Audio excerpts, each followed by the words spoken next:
Rusia observa cómo destruyen sus sistemas de defensa aérea más avanzados, valorados en miles de millones de dólares. La cuestión es que no los derrota un misil superior, sino drones ucranianos simples y baratos, superados en potencia de fuego por la máquina de guerra de Putin.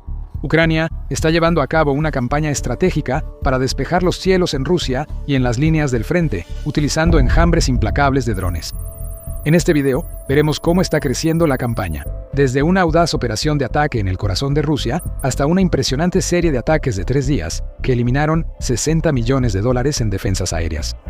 La verdadera cuestión no es solo qué atacaron, sino cómo unos pocos drones simples evadieron un escudo de miles de millones de dólares. El colapso de las defensas aéreas rusas no inicia con una batería de misiles explotando en el frente a finales de noviembre de 2025. Comenzó meses antes, en lo profundo del territorio ruso, con una operación tan audaz que redefinió lo que era posible en la guerra moderna. Durante años, un sonido específico y aterrador atormentó a las ciudades ucranianas. El rugido profundo de los Tu-95 y Tu-22M3 bombarderos estratégicos. Estos gigantes del cielo, reliquias de la Guerra Fría, despegaban de aeródromos a miles de kilómetros de distancia en el corazón de Rusia. Eran el sistema de entrega de misiles de crucero que destruyeron apartamentos, plantas de energía y vidas.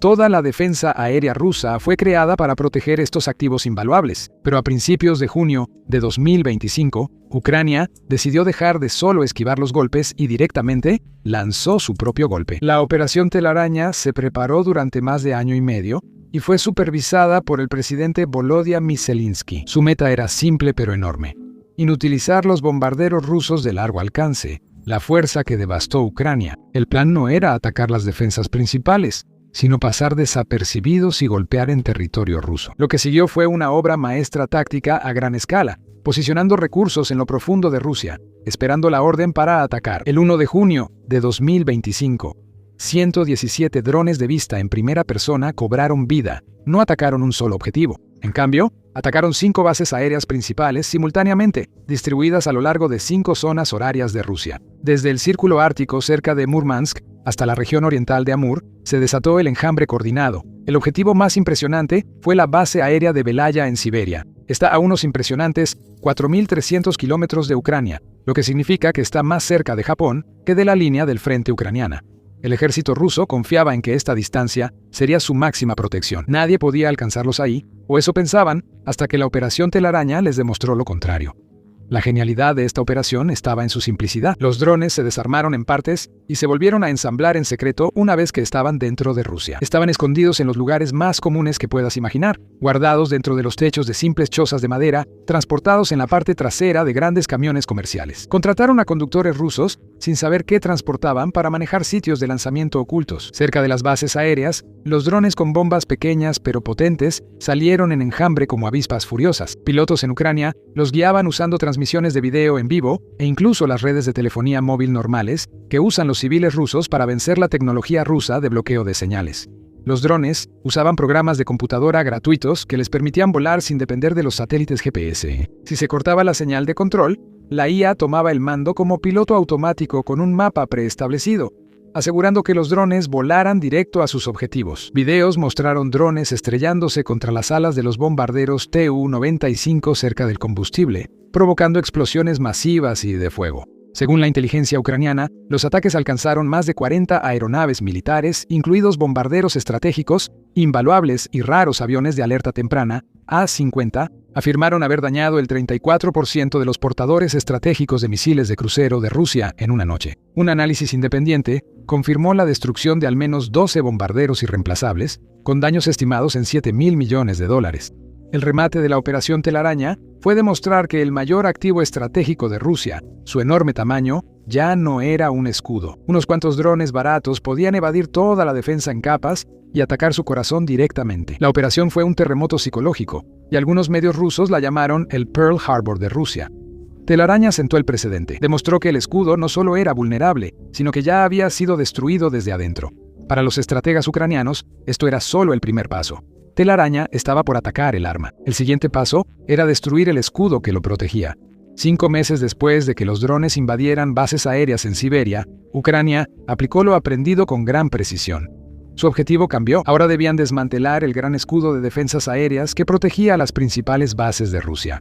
Los nuevos objetivos eran los guardianes mismos. El 14 de noviembre, el objetivo fue una batería principal de misiles S-400 Triumph, la joya de la defensa aérea rusa. Este sistema estaba vigilando una base naval y un puerto muy importantes en Novorossiysk, en el Mar Negro. Este fue un ataque mayor planificado. Novorossiysk era más que solo un puerto. Era clave para el ejército y la economía rusa, la principal vía de exportación de petróleo. Protegerlo era fundamental. La batería S-400 era una fortaleza tecnológica de $500 millones diseñada para sellar los cielos. Destruirla envió un mensaje peor que perder un bombardero. El escudo no podía protegerse a sí mismo, ni los activos detrás de él. Mientras el mundo estaba enfocado en los enormes incendios en el puerto petrolero de Novorossiysk, provocados por un ataque que hizo que los precios del petróleo se dispararan, una segunda misión secreta estaba en marcha. Drones de largo alcance de la unidad Alfa, de élite de Ucrania, atravesaron las defensas de la base. Su objetivo no eran los tanques de petróleo incendiados. En vez de eso, apuntaron a una zona militar donde estaban ocultos unos 12 lanzadores de misiles S-400, los sistemas de defensa aérea más poderosos de Rusia. Los drones atacaron con eficiencia clínica. Tras disiparse el humo, imágenes satelitales confirmaron pérdidas. 4 lanzadores de misiles S-400 Triumph fueron destruidos. El verdadero genio del ataque estaba en lo logrado. Junto a ellos, los drones también eliminaron los ojos y el cerebro del sistema. Un radar de alerta temprana 96N6 con nombre en clave Chessboard y un radar de adquisición de objetivos 92N6 con nombre en clave Gravestone. Muchos creen que un sistema moderno de defensa aérea son solo misiles en un tubo, pero en realidad es una red integrada. Esto muestra su funcionamiento. El radar Chessboard detecta amenazas en el horizonte y los radares Gravestone las rastrean y guían los misiles a sus objetivos. Destruir estos componentes no solo elimina algunos misiles del juego, sino que deja ciega y decapita toda la batería de misiles. Incluso los lanzadores que sobrevivieron en el sitio quedaron inutilizados. La inteligencia ucraniana indicó alta probabilidad de más daños. El Servicio de Seguridad de Ucrania lo expresó claramente. Cada sistema destruido crea una brecha en su defensa, que los drones y misiles ucranianos sin duda aprovecharán. Este fallo catastrófico expone la falla técnica central del S-400, una falla que Ucrania ha aprendido a explotar sin piedad. El S-400 Triunfo es una obra maestra de la ingeniería de la Guerra Fría, creado para una guerra distinta. Fue construido para detectar, rastrear y destruir amenazas a gran altitud y alta velocidad, como aviones de combate supersónicos, bombarderos estratégicos y misiles balísticos. Sus radares están diseñados para mirar hacia arriba y afuera, y sus misiles 48N6 cuestan más de $3 millones cada uno para esa misión de alto nivel. La lección era clara. El escudo más avanzado de Rusia tenía un punto ciego fundamental. Fue construido para detectar amenazas desde el cielo, no desde el suelo, y Ucrania acababa de aprender cómo atravesarlo. La Operación Telaraña preguntó: ¿qué pasaría si podemos llegar al corazón que creías seguro? Y Novorossiysk respondió a esta pregunta: ¿es posible romper la armadura, la que Rusia se envolvió a sí misma? Y la respuesta fue un rotundo sí. El ataque demostró claramente que el sistema de defensa más caro de Rusia podía ser destruido por una ola de drones baratos, inteligentes y constantes. Este ataque destruyó una batería de misiles de $500 millones y mostró una nueva forma de luchar, preparando el colapso de las defensas aéreas rusas en los días siguientes. Si el primer ataque en Novorossiysk fue como un corte preciso en una parte crucial del cuerpo, lo que sucedió después fue como desarmar toda la máquina pieza por pieza. Pocos días después de esa gran victoria, los comandantes ucranianos lanzaron un ataque de 72 horas. Esto mostró que la primera victoria no fue solo suerte, sino evidencia de graves problemas en la defensa aérea de Rusia ante el nuevo ataque. A finales de noviembre, equipos de pilotos de drones ucranianos y soldados destruyeron 3 sistemas de defensa aérea rusos. Los 2 primeros eran distintos. Sistemas de misiles Buka y, la máxima ironía, un TOR M2. El TOR M2 fue diseñado originalmente para cazar y destruir drones, pero en esta batalla perdió contra 2 drones. El costo para Rusia, de $60 millones, fue eliminado en 3 días. Cada pérdida fue un golpe estratégico. Analicémoslo y veamos por qué. Los sistemas Buka son la base de la defensa rusa de medio alcance.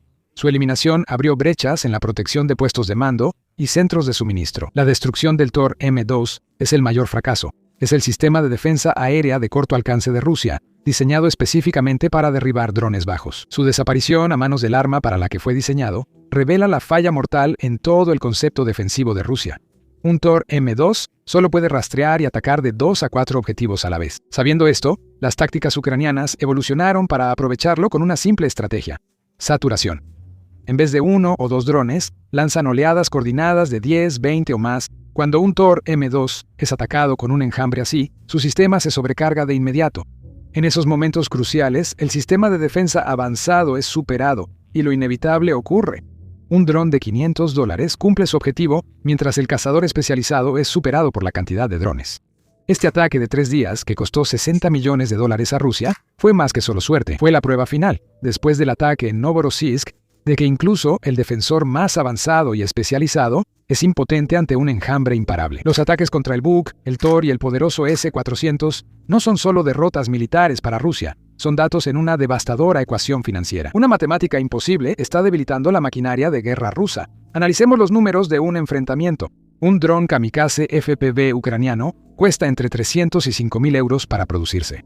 Eso equivale aproximadamente a $350 hasta $5.800. Ahora, ¿cuánto le cuesta a Rusia intentar defenderse contra esto? Un solo misil para un sistema S-400 cuesta aproximadamente $37 millones. Rusia ha tenido que usar interceptores carísimos contra drones de apenas unos cientos de dólares. Es un suicidio económico, como usar un mazo de oro para matar un mosquito y fallar. Ucrania gana tanto en el campo de batalla como en la guerra financiera. Esta pérdida catastrófica de equipo es solo una parte de la historia.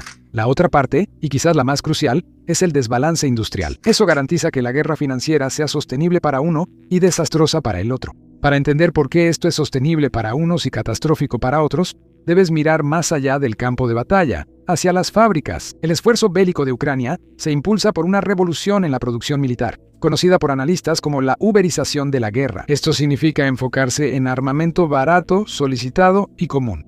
Y no, esto no es un solo gigante estatal fabricando armas complejas durante años.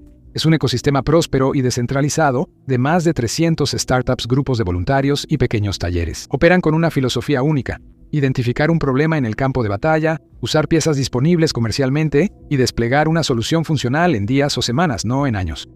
En Ucrania, los drones se tratan como municiones de un solo uso, desechables y producidos en grandes cantidades. El resultado es una producción industrial que Rusia nunca podrá igualar. La producción de drones en Ucrania es una misión nacional, y las alianzas con sus aliados, como un nuevo acuerdo de producción conjunta con los Países Bajos, están impulsando rápidamente este motor. Las proyecciones para 2025 sugieren que Ucrania podría estar produciendo hasta 45 millones de drones al año, entregando cientos de miles al frente cada mes. Por otro lado, la realidad industrial de Rusia es un reflejo de decadencia. Durante décadas, la industria de defensa de Rusia sobrevivió con un modelo simple. Vendía armas caras como el S-400 al extranjero con grandes ganancias y usaba ese dinero para subsidiar ventas baratas a su propio ejército. La guerra en Ucrania destruyó este modelo. Sanciones internacionales cortaron el acceso a microchips, herramientas y materiales necesarios para hacer armas modernas. Los pocos componentes disponibles cuestan hasta 100 veces más.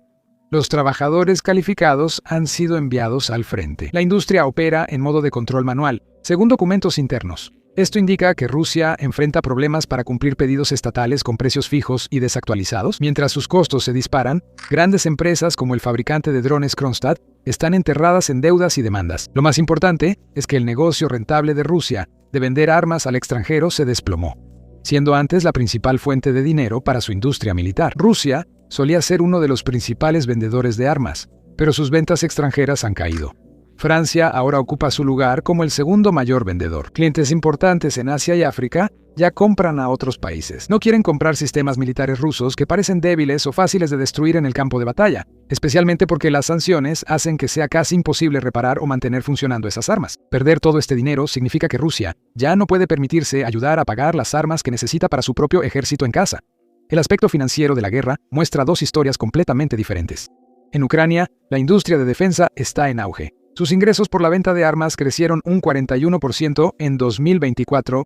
Este crecimiento lo impulsa su gente creando armas innovadoras como drones.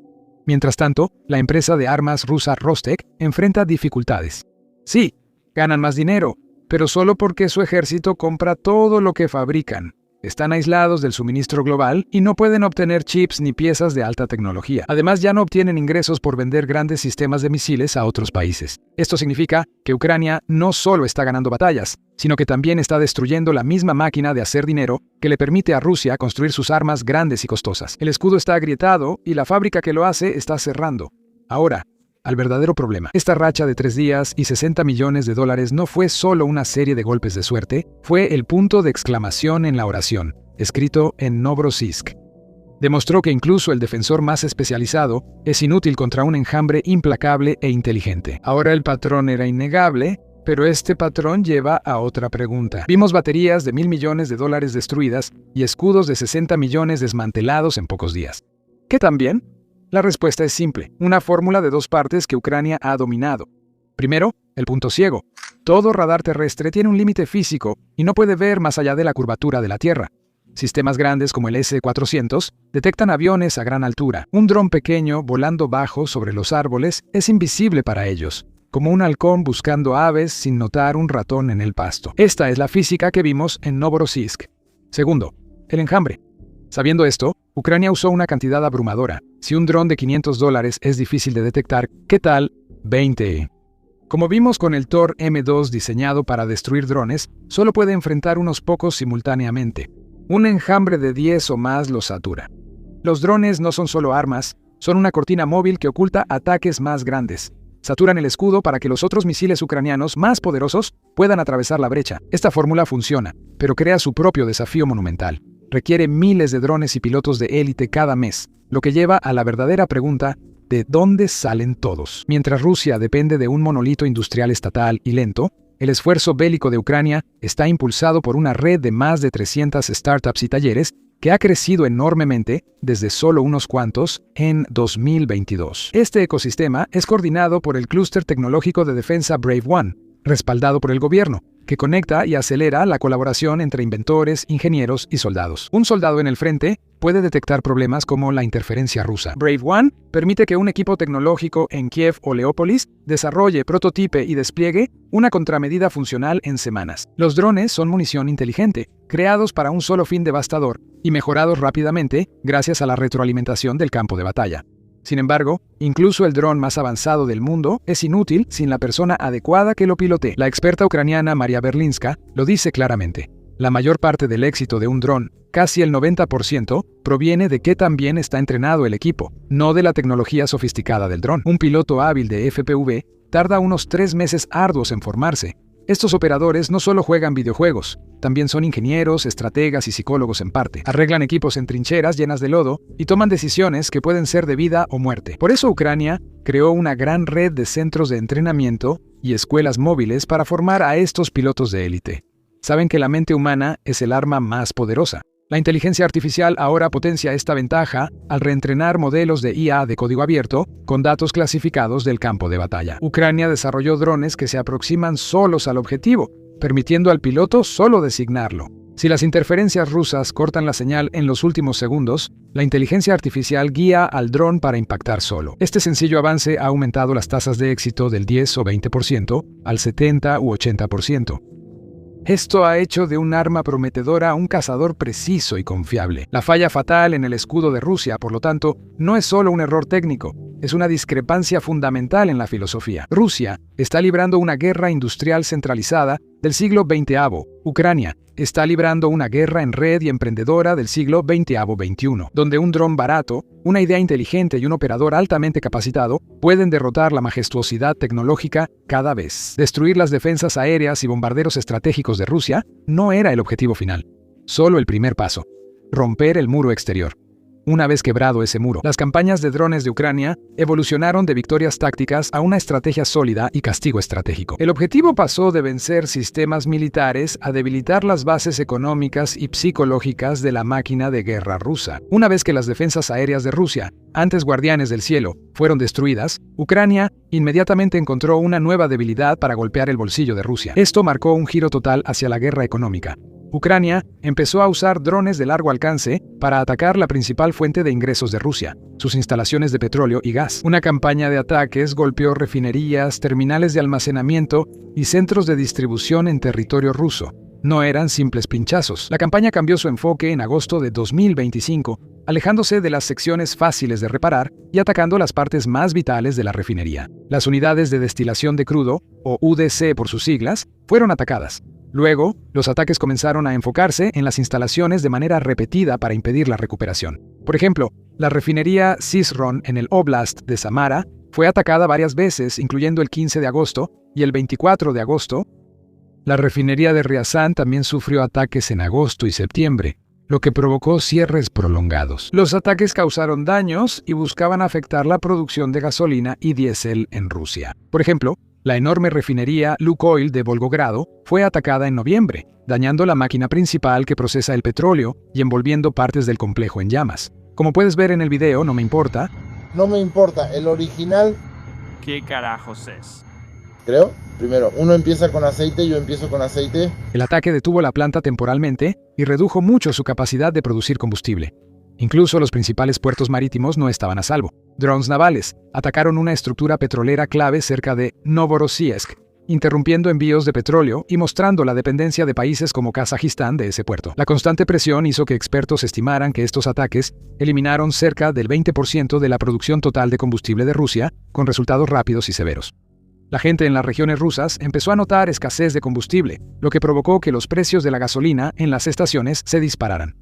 Para enfrentar esto, el gobierno tuvo que dejar de exportar combustible por un tiempo. Esto les hizo perder ingresos clave de otros países, en un esfuerzo por mantener la estabilidad local. Este éxito muestra que un dron destruyendo una válvula en una refinería puede ser más estratégico que destruir varios tanques en el frente. Esto demostró que en la era moderna, la retaguardia dejó de ser un santuario, ya que el campo de batalla ahora abarca toda la infraestructura crítica. Esto implica que la resiliencia económica de un país es parte de su defensa nacional. Ucrania demostró que una fuerza más pequeña, aprovechando tecnología asimétrica, podía amenazar directamente el sustento económico de un adversario mucho más grande. Con ello, transformaron un conflicto militar local en una crisis económica nacional.